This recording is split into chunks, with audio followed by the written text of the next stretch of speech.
Hey, good morning, everybody. This is Douglas Marion. I'm the current finance chair and incoming board chair of the Lake Norman Chamber of Commerce.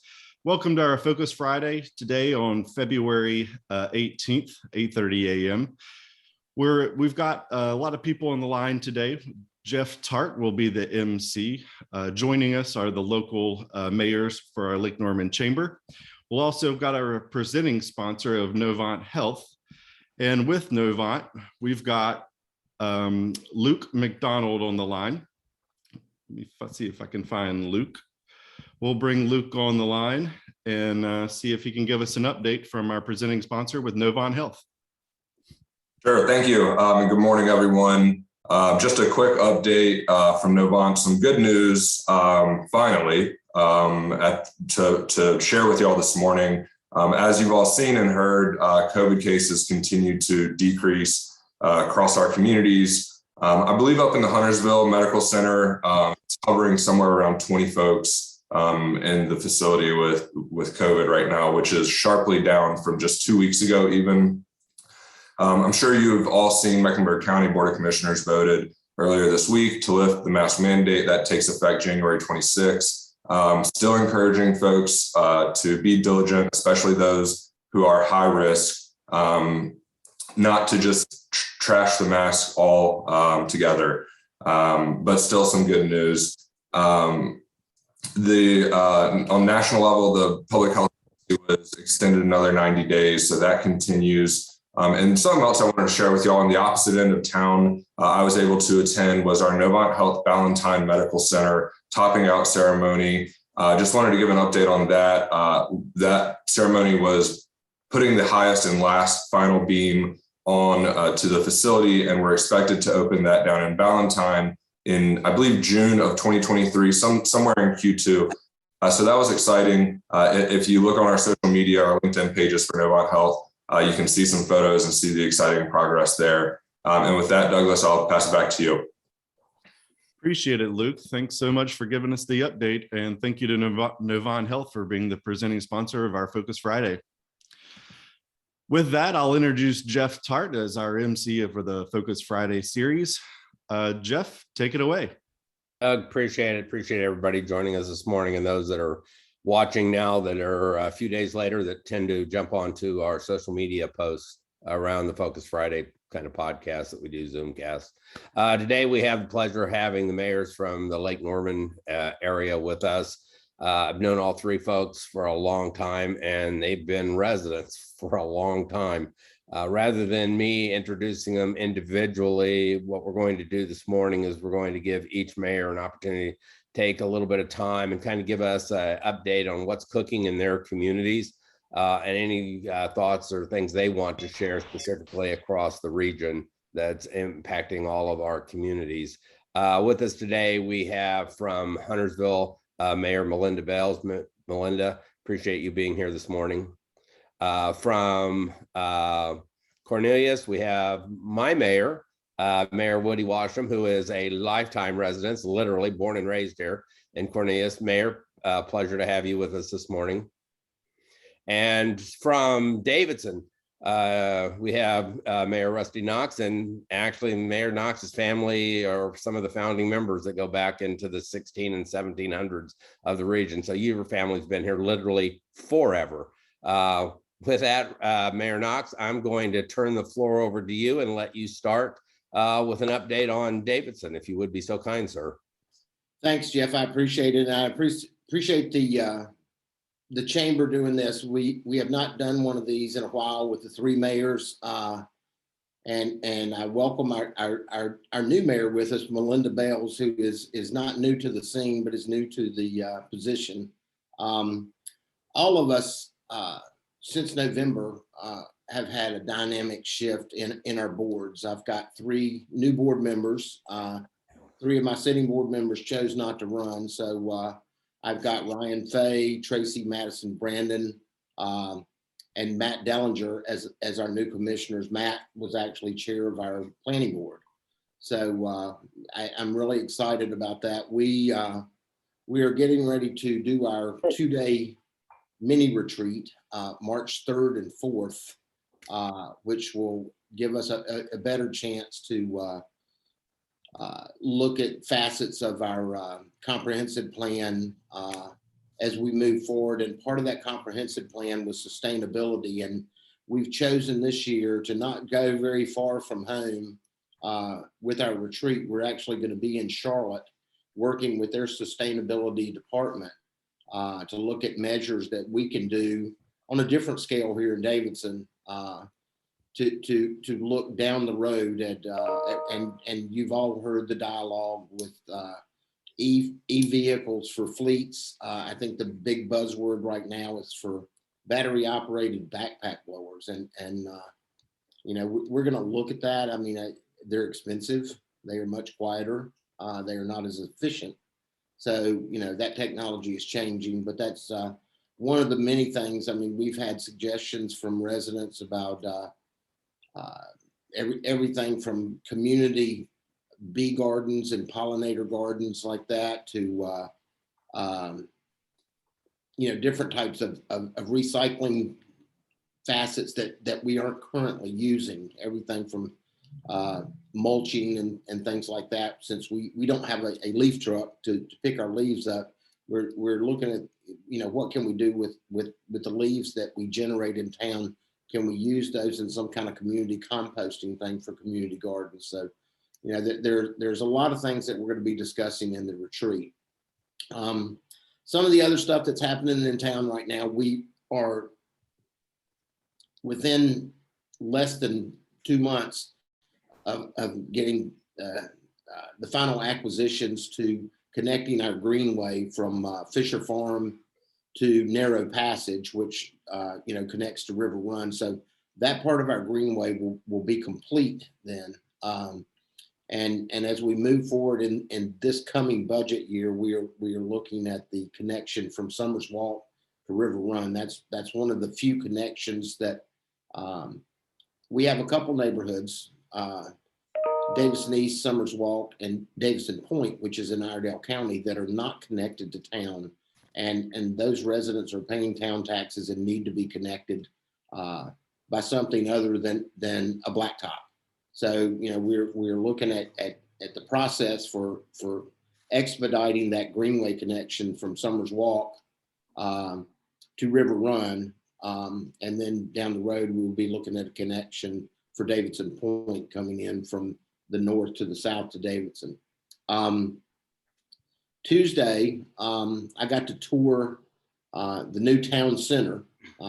As you know, we bought the old Davidson IB school a couple years ago, and that's going to be our new town center where our town administrative offices will be. We will have 15,000 plus square feet for community meeting space. We've got a 300-seat auditorium that came with it on 5 acres. We've got a historic gymnasium that we will tackle down the road with a different budget and a different bond probably at some point. The work's going well. Most of the sheetrock is up, so the spaces that we have in the building are more readily defined. That building is historic inside and out, so we had to work with what we had. We couldn't delineate walls. We could only add walls to existing classrooms. But it's looking good, and you know, with commercial projects, the date is the date. I mean, we've heard August, we've heard September. I'm guessing we're going to be in by Thanksgiving. And once we move in, we'll start the remodel on the upstairs of the existing town hall for our law enforcement center. Our police department has grown.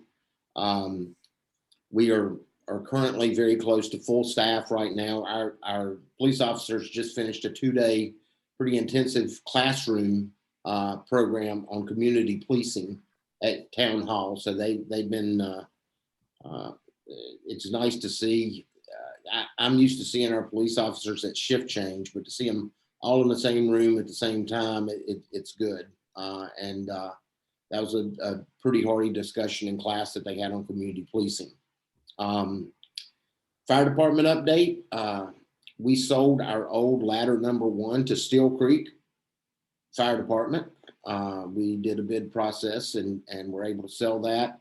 That money goes towards our new ladder truck that we are expecting to take delivery of in March. So we're pretty excited about that. I mean, I will tell you, our fire chief, Ron Monteith, and our other firemen are as excited as a kid at Christmas to get this new truck, and it'll serve a lot of needs in town. As I said, you know, with a new board, this is the first time I've had a rollover since I got elected mayor 4 years ago. And I will tell you, it's refreshing to know that the three folks that have come in are every bit as engaged as and concerned and as passionate about being stewards of town as the three folks that chose not to run again with Matt Fort, David Sitton, and Commissioner Jim Fuller. Jim, many of you know, served the town for years on the planning board and on the town board. And he not only did not run for re-election, but he also chose to retire from the McIntosh Law Firm at the same time. So Jim is a buddy of mine. We still talk on the phone quite a bit, and he is a ball of energy and is very bored right now. So he's like, find something for me to do in town. So I'm working on that right now. We've had several conversations about moving forward with our public art concept right now for a veterans memorial / monument. We don't know what that's going to look like. We're gonna start that process this year with our public art commission, and more than likely that will end up being located at the new town center, which is one thing that people have asked for years now, but I'd like to bring that to fruition. And, you know, probably the biggest thing that is happening right now amongst our three towns is Woody and Melinda and I just have kicked off the signups for the 2022 Mayor's Fitness Challenge. This will run from March the 3rd till April 30th. And Davidson holds the trophy right now. It sits on my desk at Town Hall. We won the fitness challenge last year. No thanks to the mayor, I will tell you that. So, but we had a very energetic group of citizens that really went out and logged their hours and minutes in, and it was great to win, but it was even better to see the involvement from 4 towns, because Mooresville was involved with us last year. They've chosen not to be involved this year. But to see the activity level across 3 towns,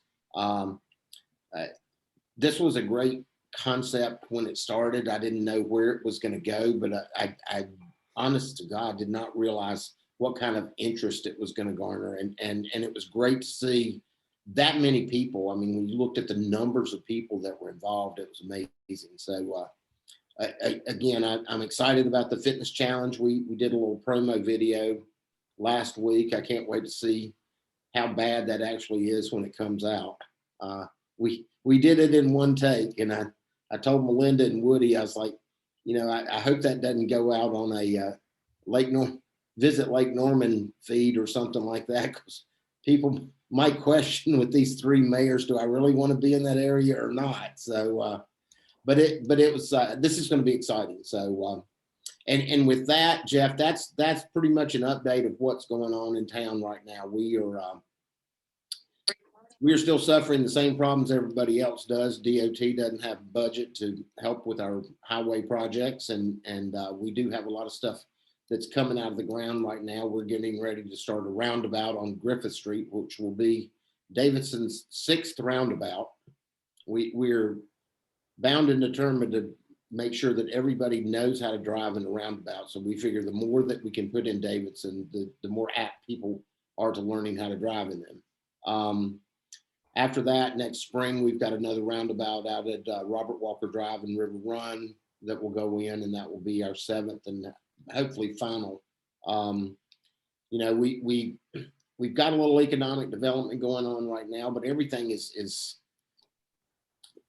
everything has been slowed with the sewer capacity issue with Charlotte Water and Wassac, and You know, there's still a lot of unknowns right now for all three of our communities because we're all impacted by this capacity issue. And you know, we still don't have a definitive answer on where we're going. You know, but it's hopefully developers still continue to come to the table, still continue to bring their projects forward to for plan review and everything else, and keep the process going. And you know, if you look at a time frame of a year to 18 months for a commercial project to get approvals, if you stay the course on getting it approved, you could be shovel ready by the time this is worked out. So I see this as a bump in the road, not as a major hindrance for our communities, but it does need to be resolved soon. Great. So with that, I'll turn it over to you, sir.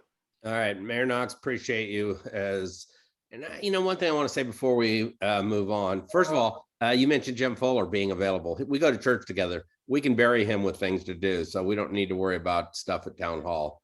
Relative to the three mayors that are with us today, though, I think you guys are actually an excellent example of role models for not only the region around North Carolina, but maybe the country, on how town leadership can work in a collaborative environment to get things done for the betterment of all the citizens across party lines, because you all represent across the entire political spectrum.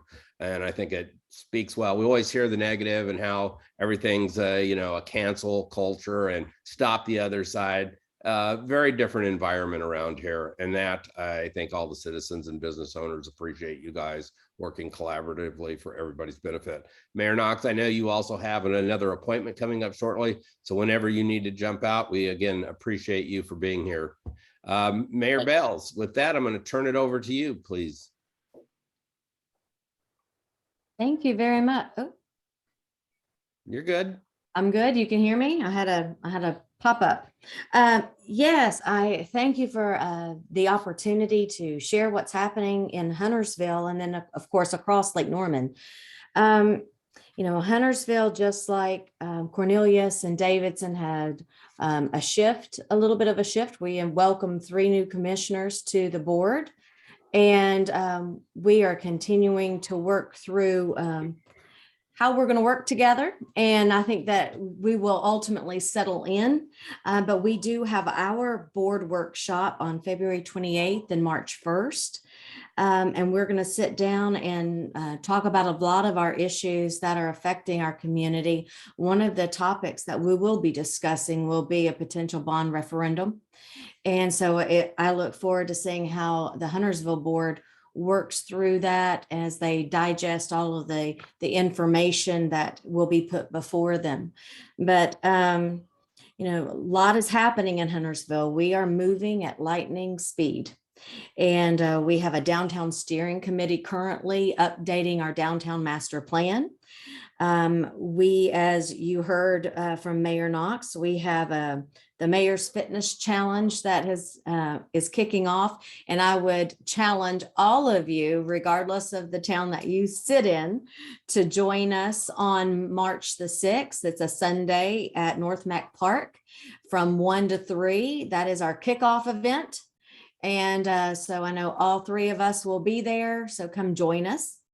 I will tell you, there's a lot of projects happening in Huntersville right now. Just it's incredible. And one of the things that we have pushed for quite a while now are sidewalk projects. So we've gotten some new sidewalk projects that have been completed, whether it's along North Cross Drive to downtown Huntersville to Bud Henderson Road. We've been, sorry about that. We've been, she hears something and she's deaf, so it's not like I can stop her. But yeah, there's so much happening, and whether it's a sidewalk project or a road project. If you've dropped by exit 23 as of late, you will see that finally the work on the bridge, the second bridge, is happening now. That is going to take a while to get complete. I think we've got an estimated completion date of April of 2025. So we see that, and that completion date is not only the interchange itself, but also the widening of 21 and Gilead, that intersection as well. So there's a lot of movement right now. We also have the widening of Gilead to Holly Point Drive. So from 21 to Gilead, or Gilead to Holly Point, that is currently in design, and with a start date of fiscal year 2024. So lots of moving parts in that regard. And then as we turn our attention to parks, we just had our ribbon cutting for the Rosedale Nature Park. If you haven't been there, I would encourage every single one of you to come out. It is our first passive park. It is beautiful. There are restrooms on that site. There's a beautiful butterfly canopy. There's a playground. There's a walking trail with stops for fitness events through that walking trail. Mayor And then Bales, there's, I'm sorry. one question. So I assume by the title, it's in the Rosedale area, and Correct. directionally, kind of where is it near? So it would be behind Rosedale along the, I'm trying to think of the road's name. Between Rosedale Village, the neighborhood. Uh-huh. And so if you're coming down behind Publix, it's along that road Gotcha. right Great. there. And that park will also have the greenway that comes through it. So the greenway currently that is behind and goes through Cedarfield terminates right there. That greenway, it will then extend, and it's called the Torrance Creek Trib 2 Greenway, but it will extend, and that road is Rosewood Meadows. So that you know exactly where we're at, Rosewood Meadows. That greenway will continue through the park and connect to the tunnel. So the tunnel that will go under 77, and then we'll come out at the Park and Ride. And then that part of the greenway will also continue on downtown and will terminate right where current town hall sits. So we've got a lot of moving parts with this greenway and the park, and also the dog park, because the dog park sits there now too. So Huntersville finally has its own dog park. Our residents, I will tell you, at the ribbon cutting kept saying, I'm not going to have to go to Cornelius anymore to use their dog park. So Mayor Washam, it'll free up some space. I'm sure you all will enjoy that. So just a lot of wonderful things happening in Huntersville with our parks. We are in the process of adding more turf fields for soccer and lacrosse. And so looking forward to all of those enhancements. And then just to turn our attention to economic development, which Huntersville really is going gangbusters right now. We have almost 4 million square feet of commercial space, whether it's in review, in the middle of a rezoning, approved, or under construction right now. I mean, you think about that, just a few years ago, we had nothing. And so it's always an honor to be able to say we've got about 4 million square feet of commercial space. So we're bringing in business every week, looking at our space and growing our community from an economic development perspective. I do want to highlight a couple of those projects. One of the biggest that I think everyone on this call is familiar with is Burkeville. And North American Properties is investing a lot in updating the Burkeville Village and updating that brand. You're going to see a lot of expansions in the way of our restaurants in Burkeville, new businesses moving into Burkeville. I don't know if you've all seen the chain link fence currently up around the plaza, if you will. That is going to be completely retrofitted and with a beautiful stage, a concierge service. You'll have the ability to have valet service right there. So you can drop your car off and they'll make reservations for you at restaurants if you'd like. There's just a breath of fresh air being breathed into Burkeville. I did notice on their site, they are also looking at potential Class A office space in Burkeville. I've heard of a potential hotel in Burkeville. So lots of wonderful things coming to Burkeville, and not just for Huntersville, but for our region as a whole. I think it's a win-win for all of us. And in addition to that, one of those road projects, Commissioner Washam, I'm sure you are excited to have that North Cross connection to where it will connect Cornelius into Burkeville and into Huntersville. So excited to have that. If you've driven down 73 at all and you've seen Jamesburg, I'm sure you've seen those big, beautiful flex space, spec office space and advanced manufacturing space in there. We've had 2 businesses move into that space. Prime Beverage is taking over 330,000 square feet of industrial space in that park, along with Have North America, and they've relocated up here from Charlotte. I met with them when they were moving in, and I'll tell you, they're going to be a wonderful addition to Huntersville and to the region, especially with the jobs that they're bringing in.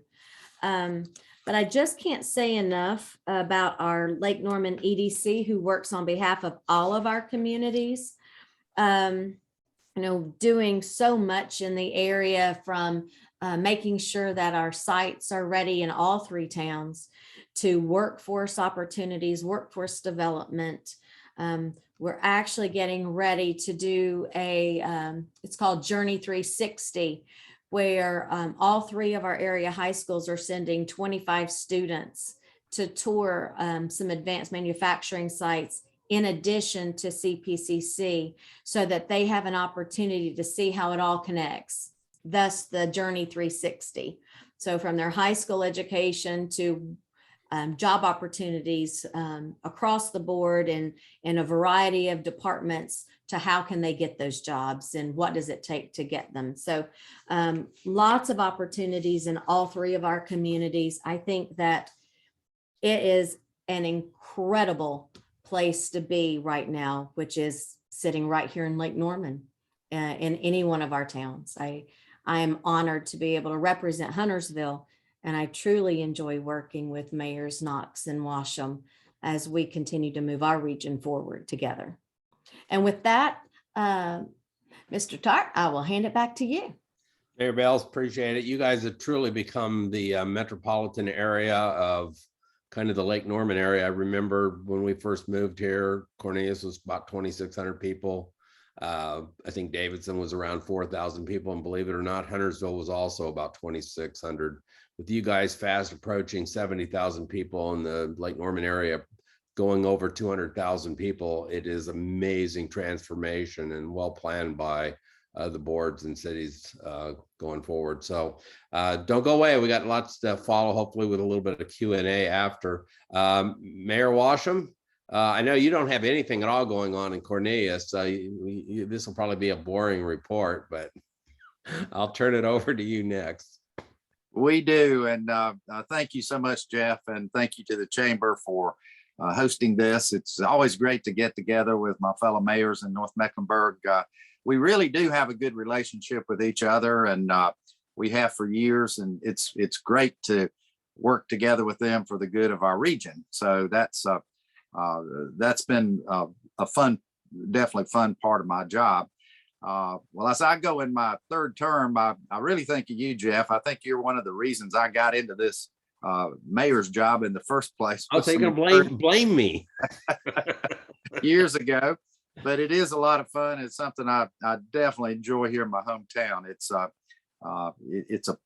a job that you can really see some progress going over the 8 years that I've been, well, I guess 8 years now, I've been in public office. So it's great to see the progress that we've taken here. Well, I really can't, I don't have time to talk about all the projects going on in Cornelius, but I want to start out talking about my favorite project, which I'm sure everybody knows that I'm going to bring this up, and that is the Kane Center for the Arts. If you haven't ridden through our downtown Cornelius area, right diagonally across from Town Hall, you will be shocked and amazed to see what is going up there in the form of the Kane Center of the Arts. It's going to be absolutely beautiful. It is already transforming our town center area, which was the intent of the town investing in this project. It's privately run by the Kane Center's board, but it's really, really taking off, and I'm so proud of that. Hope you'll go by and take a look and get excited and make an investment in that as a citizen of this community. Town invested $4 million. The citizens of the region, primarily Cornelius, invested the rest to take us up to a $25 million project. It's phenomenal, and I pinch myself every day to make sure it's all real and it's really happening, and it is happening. So one of the other things I'm really proud of in our town is our greenway system and our parks and all the wonderful things going on in our parks. And it's taken some close cooperation with Mecklenburg County, a lot of great support from town boards for many years to get us where we are. But we are at 80% development of our Emerald Necklace, as we call it, which is a greenway system that encircles our entire town. With McDowell Creek dedication a couple months ago, I believe, we're now at that 80% number, and we're destined to finish this thing out sooner than later now. It's exciting. It's a great economic development tool. Folks want to be here. They want to live here. They want to work here. And that greenway system is a major piece of where we're headed. And, a shout out to Mecklenburg County in a couple of ways for their support of this greenway system. And they help us run it along the way as well. But they're also investing in another major entity in our region, which is the North Mecklenburg Regional Recreation Center. I know I worked very hard to put this in place. I think, Jeff, you were involved in some of those conversations as well, as we encourage folks to come to North Mecklenburg with a facility like this. We were kind of getting left out. And with our relationship with the county and some encouragement from our commissioners back in the day, we moved this forward and certainly made it happen.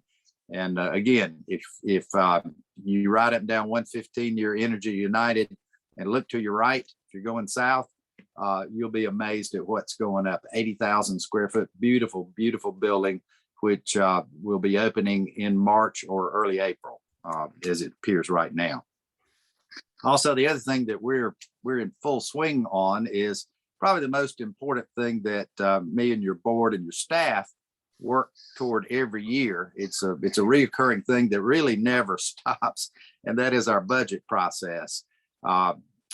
We've got a budget survey out there for our citizens to fill out and give us your feedback. We really, really into the process of listening to our citizens. I certainly support that. We've got lots of smart citizens out there. We want to know what they think. And so this is a way of giving that feedback. We've already gotten over 900 respondents to that survey, but we want more. So go out on cornelius.org, the town's website, and it'll take you about 5 minutes to fill that out. And I encourage everybody that's a Cornelius resident to do that. So we conducted an all-day planning session back on February the 10th, and a number of items were discussed. We'll continue that discussion in our 2-day planning retreat, which is coming up toward the end of March. But some of these topics, which are consistent throughout North Mecklenburg and really throughout probably the country right now, is talking about making our police officer and telecommunicators pay competitive. It does keep going up. We're in a very competitive environment for lots of reasons. You've heard all, everywhere, national media and so forth, about the fact that folks are becoming unemployed by choice, if you will. And in the police arena, because of the dangers of the job and the nature of the job, folks are leaving that profession. And we can't exist without our public safety personnel. So we'll be making sure that our pay is competitive, that we'll be looking at the market rates and really adding full-time capacity to our fire department as we move forward in that arena. We're going to have to figure out a way to transition our fire department into a full-time town department with full-time employees there. The current model that we've enjoyed for many years is growing tired, and it's not working as well as it used to. Although we've got great fire service, we've got great police service, we got to stay on top of better ways to provide that to our citizens. We get a lot of feedback from our citizens. Of course, the two most important items to them in every budget survey is transportation and public safety. So we're following the lead of our citizens to continue certainly in that direction. But we've got to continue monitoring our turnover in these jobs and making sure that we're getting top quality people to continue our community policing that we certainly engage in as all of our other towns do around us as well. But also that we've got the fire protection that we need. Shout out to Cornelius Fire Department. We had a recent fire down at the old FXI plant on 115 near Bailey Road. Very scary, but they did a stellar job in putting that thing out and making sure that none of our surrounding neighborhoods were endangered by the nature of that fire could have been. So good outcome, but it's because we got a great fire department and great leaders, and the police were there as well to help them engage in that process. One of the other things that's a high priority for me right now is the mayor's housing study committee. We've got a stellar group of about 16 or 17 folks that have worked diligently on some short-term and long-term goals for affordable workforce housing. You can call it whatever you want, but it's one or the other, and probably both. The fact of the matter is 90% of the people that work in Cornelius don't live here. And they don't live here primarily because they can't afford to live here. So we're not talking about putting up a bunch of Section 8 housing. We're talking about rental assistance, forming transitional housing inventory list, and figuring out a way to provide our town employees with stipends to encourage them to live in our town. How cool is it to have your own policemen and firemen and teachers living right here in your town? But many of them can't afford to do that right now. That concerns me, and I know it concerns many of our citizens.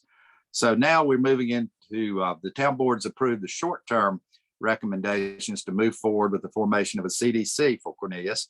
I hope our surrounding towns will eventually join us in that effort and make it more of a regional effort. But right now it's Cornelius, and we'll figure this out and give them plenty of reasons to join in. So we'll be moving into working on the long-term solutions to this affordable workforce housing issue for our community. The other thing that's going on in our town is, we have certainly listened to the residents regarding growth in our town, particularly residential growth.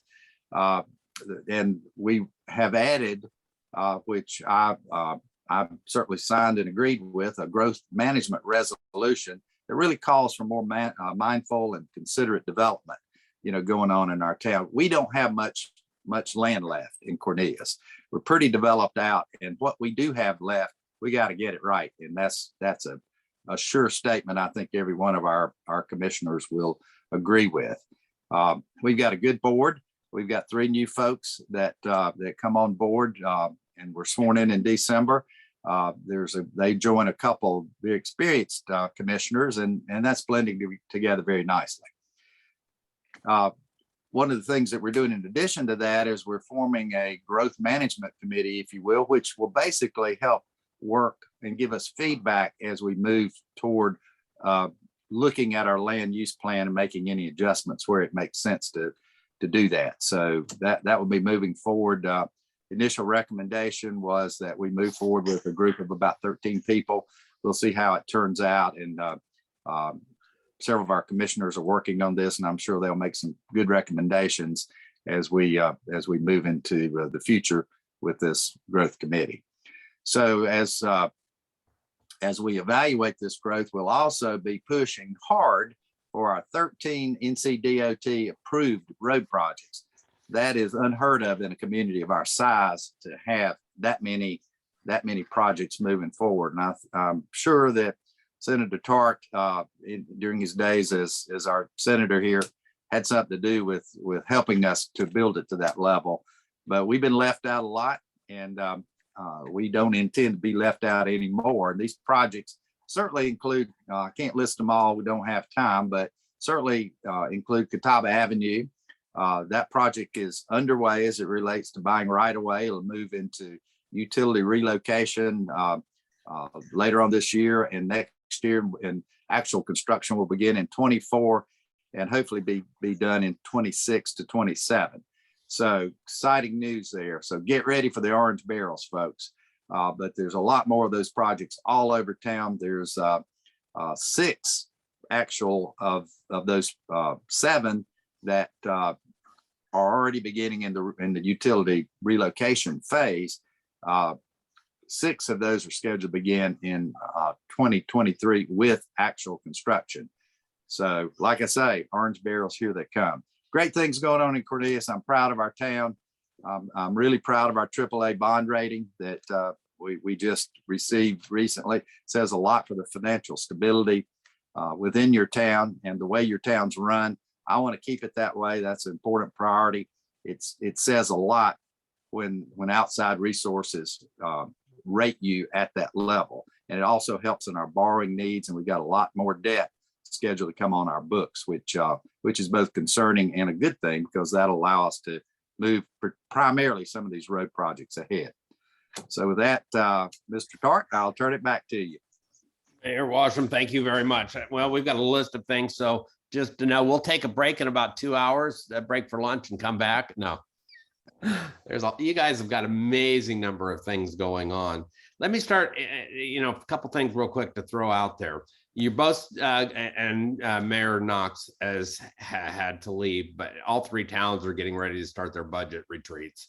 Can you guys give us just a quick snippet what you think is going to happen to your budgets, given the fact that we're also in a property tax reval year, that the county, Mecklenburg County, is going to be doing revaluations again? You see kind of up, down, steady state tax rates, overall budget spend that you're going to need to conduct the things and the projects you have on your plate. Mayor Bales, I'll put you on first if you don't mind. No, not a problem. It'll be interesting to see what is presented with this budget. I believe that at some point, like I said earlier, the board's going to have to make a decision around a bond referendum. We have been pushing for 6 years for shovel-ready projects, and they're in design, they're at various stages, and we've got to find the funding mechanism to make those work. It'll be interesting to see, because I don't necessarily think that there's going to be a need for a tax increase this year for this next budget season, but that bond referendum will be for those future projects and what we're really going to commit to, and at what level. So that it's the future, not necessarily the next budget round, but what does that look like moving forward to make sure that we are financially stable and in order to keep those projects rolling. Great. Mayor Washam. Well, we've got different commissioners this year, and we're not far enough along with it to weigh out all of their current priorities, but we'll be finding out very soon. But I don't project a tax increase for Cornelius this year either. With this debt coming on in the future, we're going to have to figure out how to be smart to manage that. I don't like tax increases, and it's a last resort kind of thing. But we've got some challenges as it relates to our debt servicing, as it relates to paying our employees competitively. We've got to stay on top of that, and so it's going to maneuver some things for us. I will say this: this ARP money that Cornelius received, and all of our towns did receive it. accumulated to about 9.6 million. That's like a golden egg dropping in our lap. It's wonderful to have that problem, but we've got to spend it appropriately, and we've got to do some things to support Smithville. We've talked a lot about the needs to do that for years. It's part of affordable housing. It falls under the affordable housing studies that we've done. And so we've got to figure out a way to make it better. But there's other areas of town as well. So that's a piece of it that's helping us through this budget cycle. And this board is quite fortunate to have that little bit of a challenge, but certainly it's a good challenge. Okay, Mayor Washam, I'm going to start with you on this one. And I know this is kind of a foundational responsibility for all the mayors in North Carolina, and that is the assignment of your board members to various committees. And curious if you've done that yet, and if so, can you share, if you've made those assignments, who will be the chamber representative for each of your communities, and who will be the CRTPO representative, which is obviously our regional transit organization? Mayor Washam? Yes, sir. Absolutely. I've done that. That was one of our first duties as a new board and as a newly installed mayor for another term. And so the chamber representative will be Commissioner Osborne. He's a small business owner in our community, very interested in the workings of the chamber. He's been active for a while, and he'll add a lot to your chamber board. As far as CRTPO, that would be Commissioner Bilodeau. Dennis Bilodeau was the alternate for the last couple of terms. And so he's going to be moving into the representative slot. So he's already started those meetings. Great. Mayor Bales? Well, for the chamber, it would be one of our new commissioners, Amber Kovacs. Commissioner Kovacs is very excited to be working with the Lake Norman Chamber. And I believe she's already been participating in some of the meetings as well, and certainly working with Bill. And then as far as CRTPO, I've assigned Rob Kidwell. Commissioner Kidwell, as you know, served on our town board for 4 years, and he was our CRTPO rep then. And so he's taken up that mantle yet again to lead the charge in regards to our transportation needs. Great. Well, knowing all four of those individuals, those are excellent choices and great resources for each of the organizations to have access to for your community. So thank you for those appointments. We're going to jump real quick. We've got about maybe 10, 15 minutes left. Again, we could go on forever. I got a sheet load of things I'd really like to cover. We're going to have to do a write-in survey and then publish it, I think. Quick ones at a very high level with what's going on in today's economy. One of the things I know, we talked about Burkeville, we talked about the Kane Center, some major developments. You talked about 4 million square feet of commercial office space in Huntersville alone.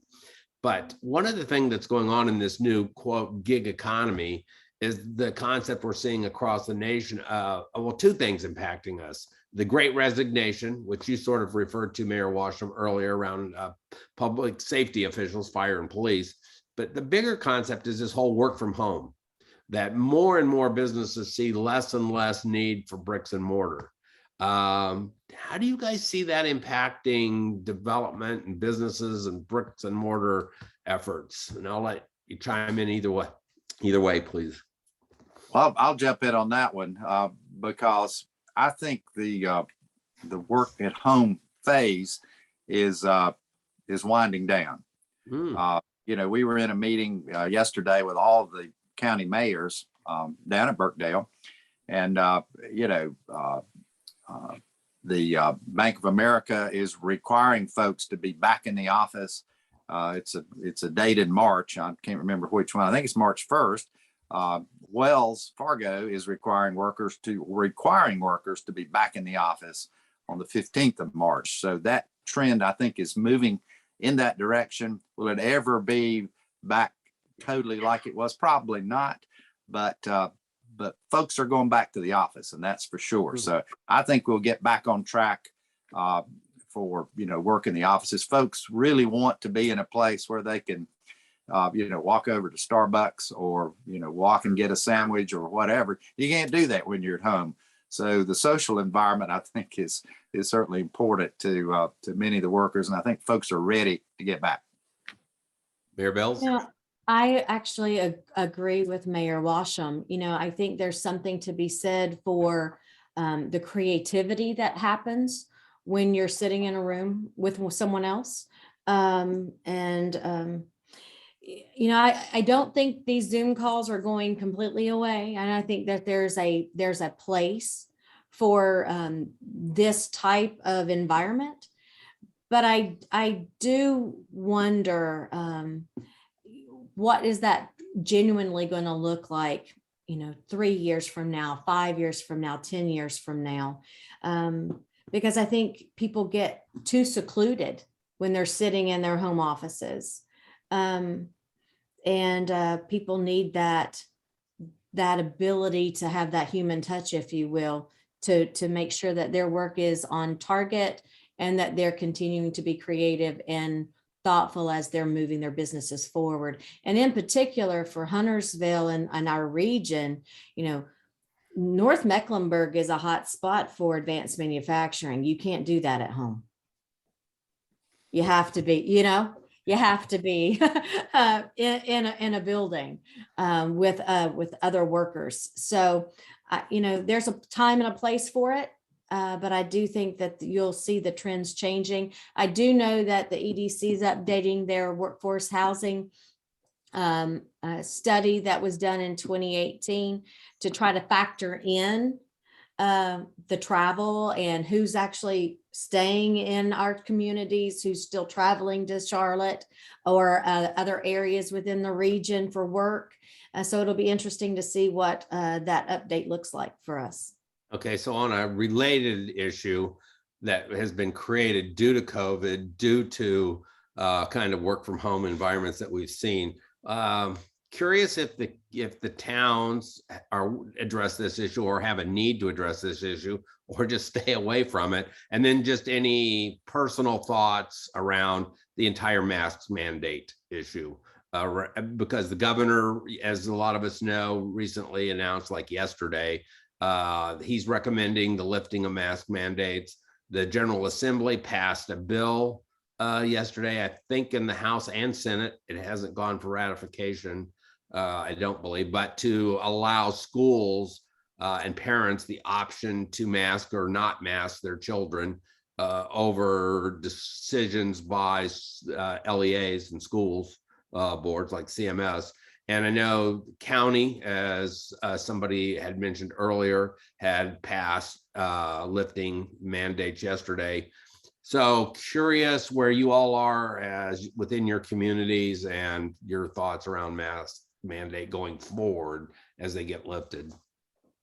I'll jump in. I think, as we're moving forward and kind of coming to terms and grips with what COVID has done to our communities as a whole, it's still personal choice, right? I mean, there's a lot of opportunity out there. If you want to have the vaccine's readily available. If you want to mask, that is your option. If you choose not to, that is your option as well.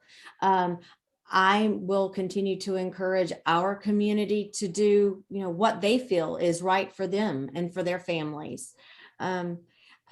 I don't think that there's a one size fits all in regards to this as we continue to learn what this new normal looks like for everyone. But I do think it's a personal choice. So whether you're choosing to wear a mask or not, I don't think you have to be able to, I don't think you should have to explain yourself. That's your personal choice. Sure. So. Great. Mayor Washam, any comments or thoughts to share? Well, I think our population has grown weary of the mask mandates. It's time. I applaud Dr. Washington, our public health director. We had him on one of our Connecting Cornelius meetings earlier. He sort of slipped and told us it was coming with his recommendation, but it was a bold recommendation. He's new at the job. So I think it's time. I think CMS will have a challenge. We're hearing from our citizens that, it's time to give our students that same option. So, I know that'll be a discussion that will be occurring with CMS, and be interesting to see how they see that through. Great. kind of a big topic that's kind of under the radar right now, an initiative, an effort that's going on kind of regionally, being led by Charlotte and Mayor Lyles, is the Charlotte Mobility Plan. And I know there's been a large group of people involved in engaging in the discussion around what that plan would look like going forward in like a 2030 timeframe. One of the aspects of that, which we've always looked at, is transit as a component of that solution, TOD, transit-oriented development, as a component and factor in that decision. One of the things always, which is a foundational concern, for lack of a better way, is whatever they do, how are you going to pay for it? And one of the ideas I know is being floated and has continued to be floated is an increase in our sales tax, specifically directed towards transit expenditures and development. Curious how the communities are being engaged in that initiative, because it's obviously going to impact North Mecklenburg in a big way, and what your thoughts around whatever you want to share around the mobility plan, what you can update us on. Mayor Washam, you may be closest to it. I don't know. Yes, I'm actually, it's some current discussion, lots of current discussion going on about that right now. I'm certainly opposed as we speak to the 1 cent sales tax that is floating out there. Didn't work out too well with that first tax that we've been paying for, 25 years now. So I'm very concerned that we don't get stuck unless we got legitimate in writing proof that the red line can move forward. We don't have that yet. I hope we'll get it. And when we get it, we'll figure out how to pay for it. I believe that there's a lot of money out there right now. There's a lot of federal money out there. There's a lot of ways to pay for that. I hope we don't have to go to the 1 cent sales tax. But, the rest of the story is this stuff isn't free. Nothing's free in government. So you got to figure out a way to pay for it. So we'll see how that goes. There's a lot of proposals flying around, a lot of conversations going on. Actually, I think the mayors will be getting an update very soon on the process and the progress. So I look forward to that. Great. Mayor Bales, anything you'd like to add or insights to share?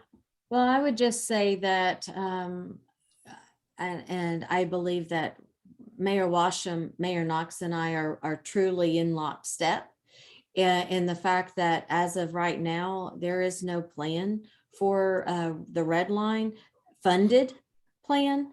And at this point, I too could not see myself or Huntersville supporting that 1 cent sales tax.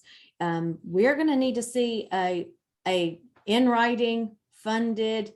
Yes, the red line is going to happen, and it will meet not only the needs of Charlotte, but it will meet the needs of the region. And that includes Huntersville, Cornelius, Davidson, and Mooresville. And it has to be mutually beneficial to all of us in order for it to be successful. So I'm looking forward to continuing the conversation. I'm looking forward to getting an update. But I'm also very leery, and I will sit back. I don't think any of us are going to take someone just simply at their word. Hey, we got a deal. I want to see it in writing. I want to see the dotted line, and I want to see how we're going to fund it. And if it makes sense for us, then we'll have that conversation when we get there. Great. Two last things. I know we're kind of closing in on end of time that we need to do for this Friday.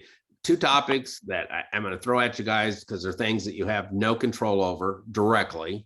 And the first one's around the topic, which we do as a primary responsibilities as municipalities and the leaders of those municipalities, is public safety. But specifically 2 items within that, and just curious in a comment, these are the classic, please solve this in less than 60 seconds because the whole country's dealing with these issues.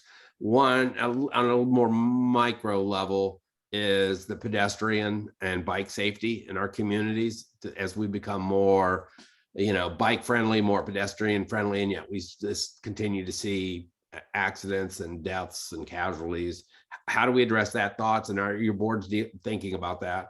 And the last one, the big one, which is a big topic, is guns in schools. I know you guys don't have responsibilities for the schools, but we all have schools in our town and our parents want safe environments for our kids. Thoughts around those two topics, guns in schools, pedestrians and bikes. I'll start with the pedestrians and bikes. We are all over actually making sure our citizens know that the dangers surrounding all that. So we'll be starting a new program, a new primarily social media program to communicate with our citizens. I've got a taping, filming, if you will, next week. One of our worst crosswalks in this community is between the police station and town hall. I mean, Right there behind you. Yeah. Yeah, it is. It's a place. That's why I'm keeping my eye on it. But gosh, I mean, it's awful. People not paying attention to those crosswalks, but it all ties together, and so we'll be pounding on that very hard here in the next weeks ahead. As far as guns in schools, it's appalling to hear all of the issues that CMS is dealing with. It's some serious business that they've got going on, and it's diverting the attention of our educators toward that social problem that exists out there. I don't know how we solve it. I'll be honest with you. I don't have the solution with it. I know our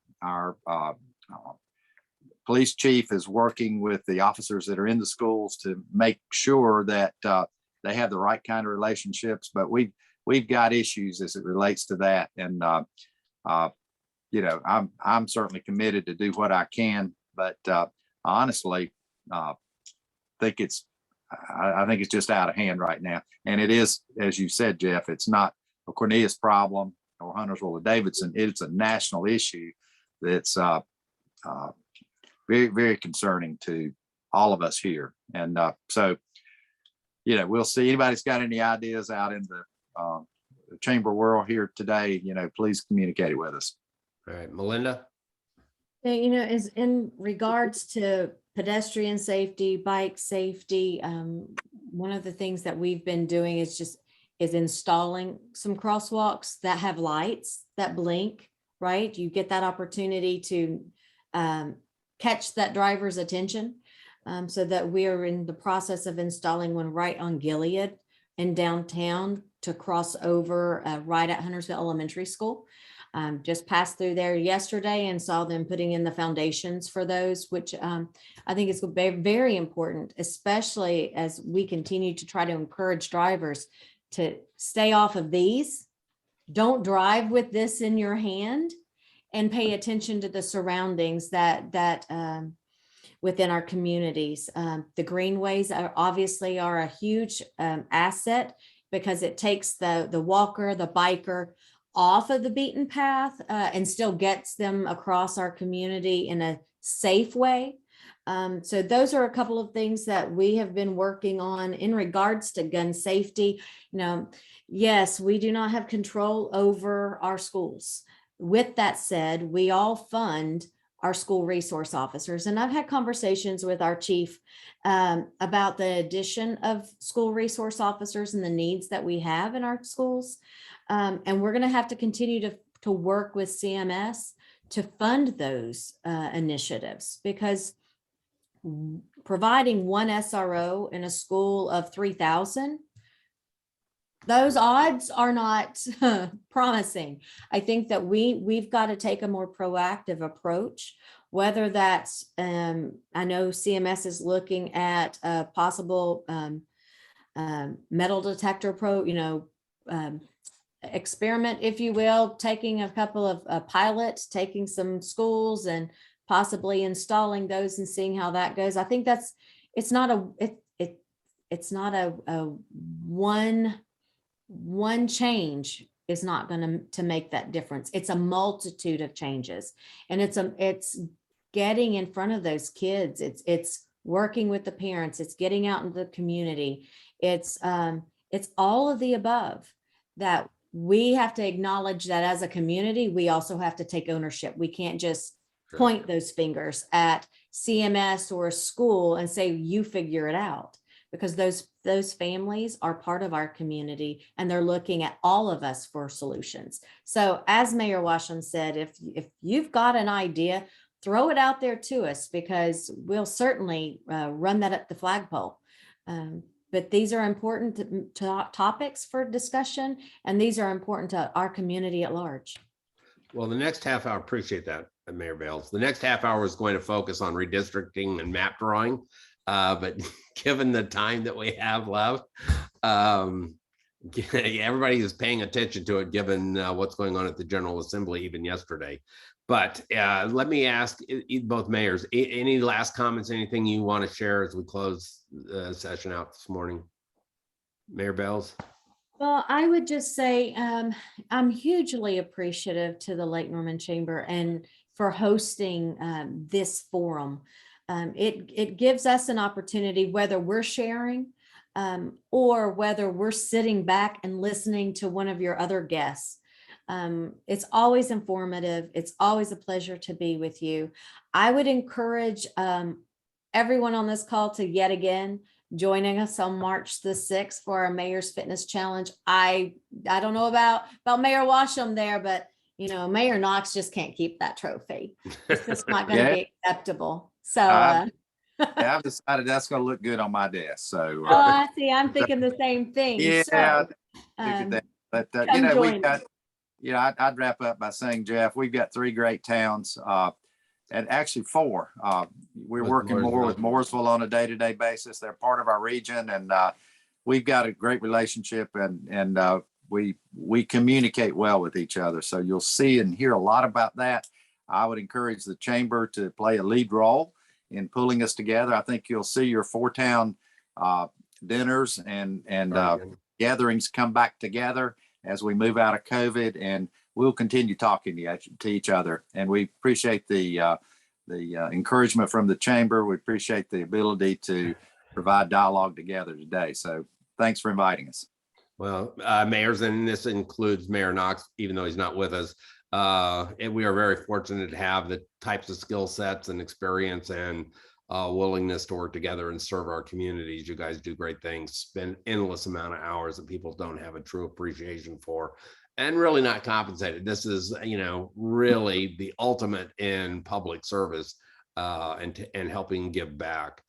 Just as a note for those listening on the next 3 sessions, because you talk about some of the speakers we have.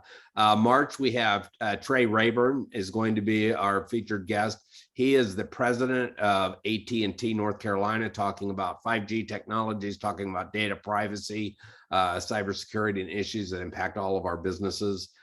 In April, we'll have State Senator Joyce Krawick. Joyce is a good friend, a fellow colleague, and she is the senior chair of the healthcare committee. So she's going to be talking about all things healthcare related and issues that the General Assembly is dealing with. And then in May, we have Senator Mike Lee, and Mike is also a colleague and a good friend, and he's the senior chair of the Education Committee and is going to be talking about all things education. Just as an FYI, whether we get there or not, and he's open to doing this, Senator Lee, we may try to begin some of our in-person Focus Fridays and still continue to put them on social media and continue to do them by Zoom for those who want to join by Zoom. So we're going to explore whether we have the ability to do that, and he's willing to come in and do face-to-face. But that's our next 3 months guests as a lineup. And with that, I'm going to turn it back to Doug, and appreciate everyone for spending time with us this morning. Yeah, thank you, Jeff Tarte. He is our 2022 Public Policy Chair of the Chamber, Lake Norman Chamber of Commerce. Thank you to Mayor Washam, Mayor Bales, and Mayor Knox from Cornelius, Huntersville, and Davidson. Just as a side note, coming up, we've got a couple of different workshops through the Chamber. Thursday, February 24th, we've got Brandon Blell presenting Are You Running Your Business or Is It Running You? That's going to be Thursday, February 24th. From 11:45 to 1:15, it's going to be a lunch and learn here at the Lake Norman Chamber of Commerce. Then following that, we've got Monday, February 28th, from noon to 1 o'clock. We've got our Business Works, raising your remote game tips and tricks for Zoom presentations and engaging and dynamic. That's going to be with Eric Rolls from Leading to Change. We can attend in person or virtually. So for either one of those upcoming workshops, make sure to register at their website at Lake Norman Chamber. .org. And again, thank you for Jeff for emceeing the Focus Friday again here on February 18th. And we'll be releasing this on our YouTube channel as well. So thanks everybody for joining. And until next time, we'll see you on our next Focus Friday. Thanks, everyone.